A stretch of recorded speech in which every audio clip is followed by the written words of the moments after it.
Regina está conferindo. 0,22, exatamente 18. Tem cuidado com a interpretação. É verdade. Opa! Eu estava aqui tirando uma dúvida do Tito sobre a interpretação das partes de um conjunto. Você se lembra que na nossa última teleaula o nosso assunto era a representação do conjunto? Então, a minha dúvida está na representação das partes do conjunto mecânico. Se você tem dúvidas como a do Titão, então você está ligado no canal certo. Na teleaula de hoje você vai aprender a interpretação dos desenhos de componentes e detalhes de conjuntos mecânicos. E aí, todo mundo pronto para acompanhar a representação dos componentes? A nossa teleaula de hoje está começando agora.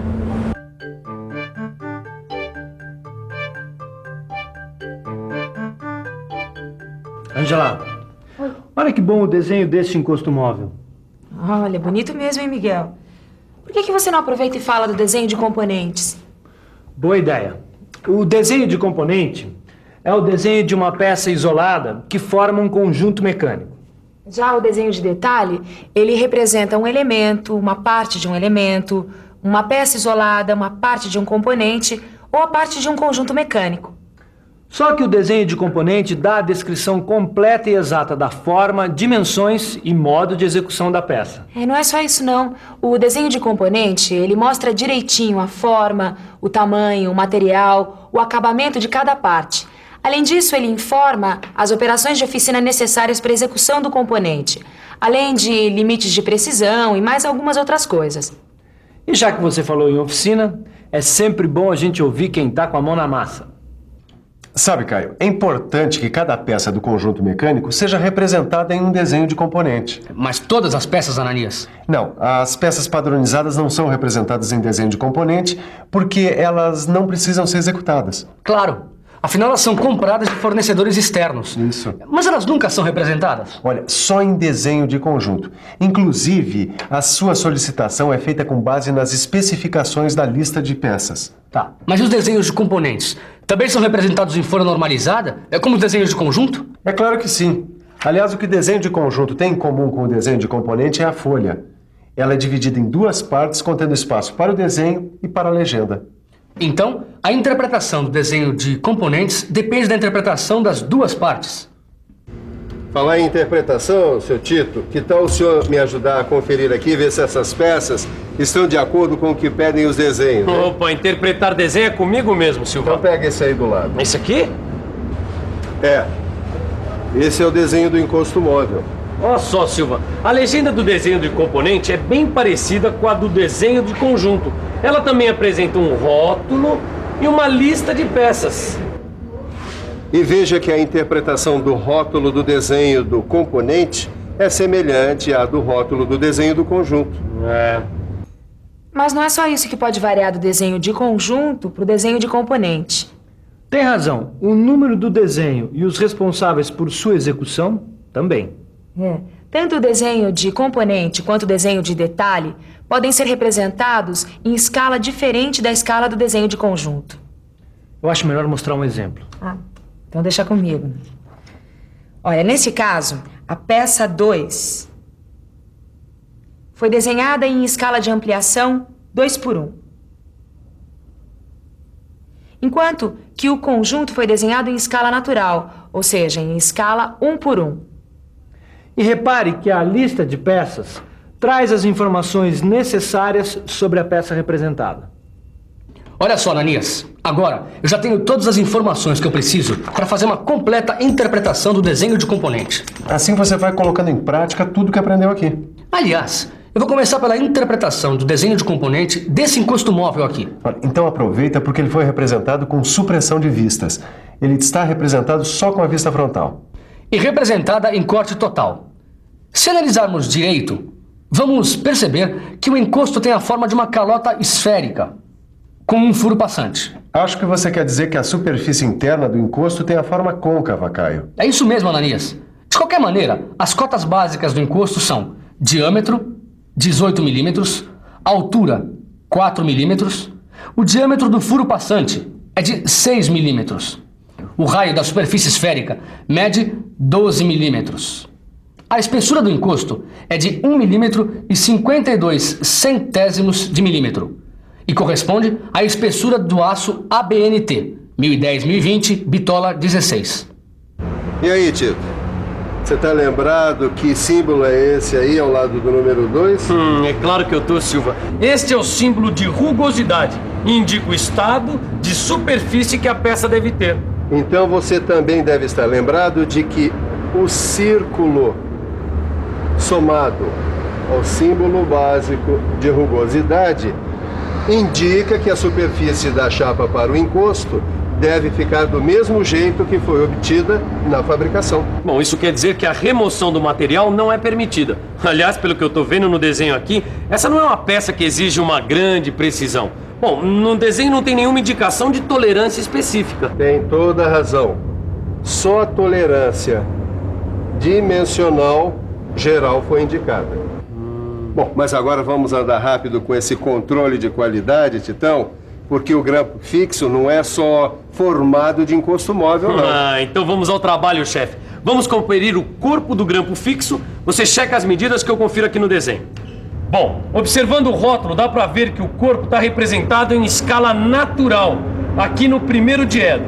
Logo ao lado, vemos que as medidas são dadas em milímetros. Isso. E bem acima, vemos que a lista de peças traz as mesmas informações já vistas no desenho de conjunto. Pronto, agora dá para mostrar que o corpo está representado através da vista frontal e de duas vistas especiais. Vista de A, vista de B. Elas foram observadas conforme os sentidos das setas de A e de B, indicadas na vista frontal. Agora, a vista frontal apresenta um corte parcial e uma seção rebatida dentro da vista. Vamos ver o corte parcial.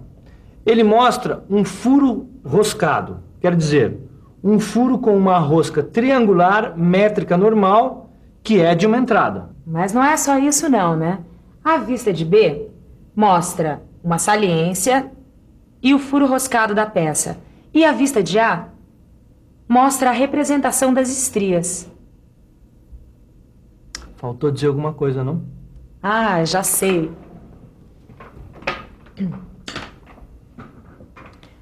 Faltou dizer que o acabamento pedido para o corpo vem indicado por esse símbolo aqui, olha. Ele caracteriza a superfície a ser usinada. Além disso, dá licença, N9 indica a classe de rugosidade de todas as superfícies da peça. Bom, agora só falta interpretar as medidas do corpo. Mas isso você já sabe fazer, né? Qualquer dúvida é só consultar o seu livro de estudos. Muito bem. Desse jeito, daqui a pouco, eu é que vou tirar minhas dúvidas com você, Caio. Que é isso, Nanias? Imagina, é só estudar um pouquinho que a gente acaba aprendendo, né? E você já aprendeu como se faz a interpretação desse parafuso aqui? Desse parafuso? Quer ver só? Aqui na legenda, ficamos sabendo que o parafuso está desenhado em escala natural e no primeiro diedro. Agora, as informações da lista de peças são as mesmas do desenho de conjunto. Nesse desenho, a gente vê que o parafuso está representado através da vista frontal com a aplicação do corte parcial. A vista frontal mostra a cabeça do parafuso, o corpo roscado, o elemento A e o elemento B. O elemento A deve ser rebitado no encosto móvel. Você já deve ter visto que na cabeça do parafuso há um furo passante que está representado parcialmente visível e parcialmente pela linha para contornos e arestas não visíveis. Mas e as medidas, hein, Tito? E se as medidas desses parafusos não estiverem de acordo com o que estabelece o desenho, já viu, né? Não se preocupa, Silva, que eu tô de olho aqui nas medidas do parafuso. Confere aí, ó. O parafuso deve ter um comprimento total de 64 milímetros, sendo que só o seu corpo mede 46 milímetros, que é a mesma medida desta parte roscada. Confere? Confere. E qual deve ser o diâmetro externo da rosca triangular métrica normal? Bom, ela deve medir 10 milímetros. Agora, o chanfro da cabeça do parafuso deve medir 2 milímetros por 45 graus. Já que você está falando da cabeça, Tito, qual deve ser o comprimento dela? Bom, seu comprimento, 12 milímetros. E o diâmetro da cabeça deve medir 15 milímetros. Tá de acordo? Perfeitamente. Mas qual deve ser o diâmetro do furo da cabeça? 6 milímetros e 5 décimos. E a localização deste furo é de 6 milímetros.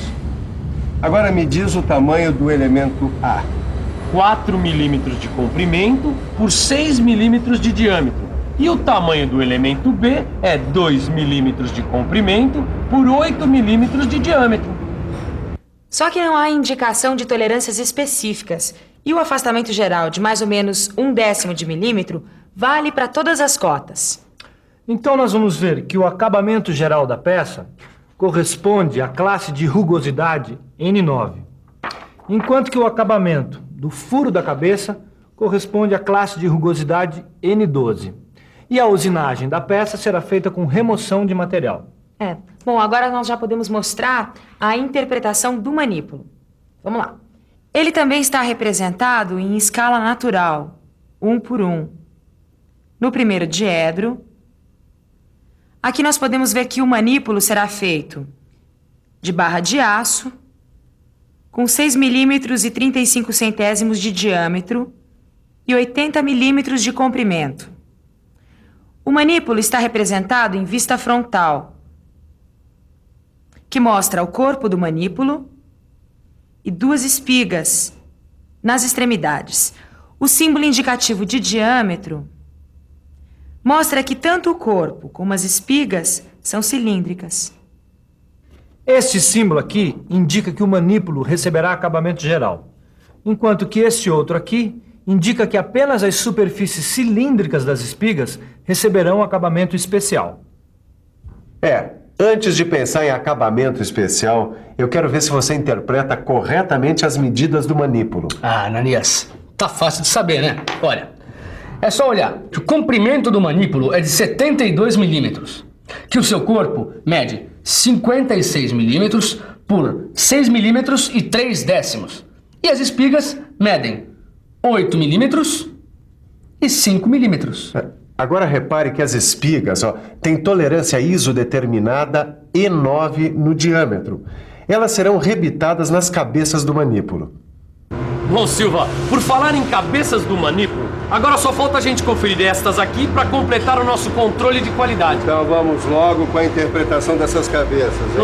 Bom, nesse caso aqui, a cabeça está representada em escala de ampliação 2 por 1 no primeiro diedro. Serão usadas 2 cabeças para a montagem do manípulo. Mas e o acabamento? Bom, a cabeça deve ter um acabamento geral N9. Ela está representada em vista frontal com meio corte. E a tolerância do furo é H8. O meio corte permite visualizar tanto o aspecto exterior da cabeça como o furo escariado interno. Aliás, N12 indica o acabamento especial da superfície interna cilíndrica do furo. Agora tem uma coisa muito importante, Tito. O diâmetro nominal do furo é igual ao diâmetro nominal da espiga do manípulo, que será rebitada na cabeça. Portanto, a tolerância do furo da cabeça H8, combinada com a tolerância E9 do diâmetro da espiga do manípulo, resulta num ajuste com folga. E isso você não pode esquecer. Pode deixar que eu não vou esquecer não, Silva. Aliás, que tal uma boa revisão de tudo que a gente viu? E atenção, se liga aí que é hora da revisão. Na teleaula de hoje, você aprendeu a interpretar desenhos de componentes e de detalhes de conjuntos mecânicos. Viu que o desenho de componente tem muitos pontos em comum com o desenho de conjunto, apresentando espaço para desenho e para legenda. E ainda acompanhou a interpretação dos componentes do grampo fixo. Se você quiser gravar tudo sobre a interpretação do desenho de componente, é só praticar.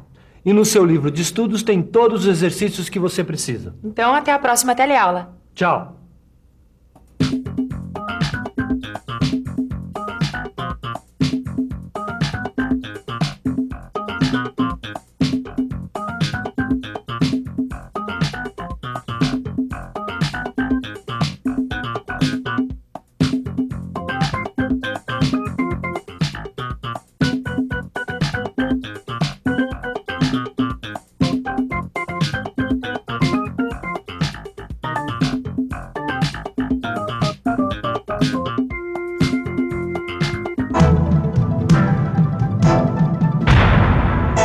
Telecurso 2000, um programa de educação do Sistema Fiesp e da Fundação Roberto Marinho.